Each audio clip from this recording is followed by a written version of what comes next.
পাকিস্তানের সমস্যা শুধু সংখ্যায় বাড়ছে না, বরং দেশের ভেতরে বিভাজন আরও অস্থিরতা তাতে আরও গভীর হচ্ছে।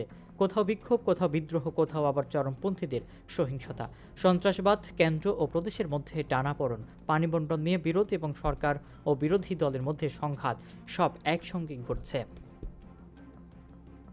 এই পরিস্থিতি থেকেই বোঝা যায় দেশের শাসন ব্যবস্থা ও নেতৃত্ব কোন পর্যায়ে রয়েছে। সংবাদ মাধ্যমে সরকার নিজেই নিজেকে বাহবা দিলেও আসল চিত্র একেবারেই ভিন্ন। মৌলিক সমস্যা এখনও অব্যবস্থাপনার শিকার। শাসন মানেও জনগণের প্রত্যাশার অনেক নিচে। পাঞ্জাব সহ বিভিন্ন জায়গায় শাসকদের গুণমান করে বড় বড় বিলবোর্ড টাঙানো হচ্ছে, কিন্তু এসব দিয়ে নেতৃত্ব তৈরি হয় না। টেলিভিশনে যেসব অনুষ্ঠান দেখানো হয় সেখানে মনে হয় ক্ষমতাবানদের দৈনন্দিন দায়িত্ব পালনেও যেন বিশেষ কিছু। এসব মানুষকে উৎসাহিত তো করেই না, বরং মনে হয় নেতারা নিজেরাই নিজেদের গ্রহণযোগ্যতা নিয়ে অতি উদ্বিগ্ন। প্রকৃত স্বীকৃতি আসে কাজ দিয়ে, পোস্টার আর পত্রিকার ৬০ পাতার বিজ্ঞাপন দিয়ে নয়।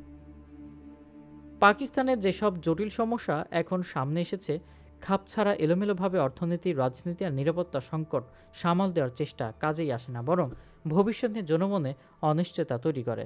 একের পর এক জনমত জরিপে সেই হতাশারই প্রতিফলন দেখা যাচ্ছে।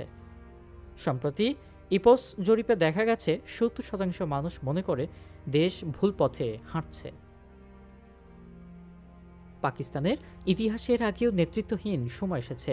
অতীতে অনেকেই দেশের সর্বোচ্চ পদে অধিষ্ঠিত হয়েছেন, কিন্তু তাঁদের ছিল না দক্ষতা, না ছিল দীর্ঘমেয়াদী সমস্যা মোকাবেলার দৃষ্টিভঙ্গি।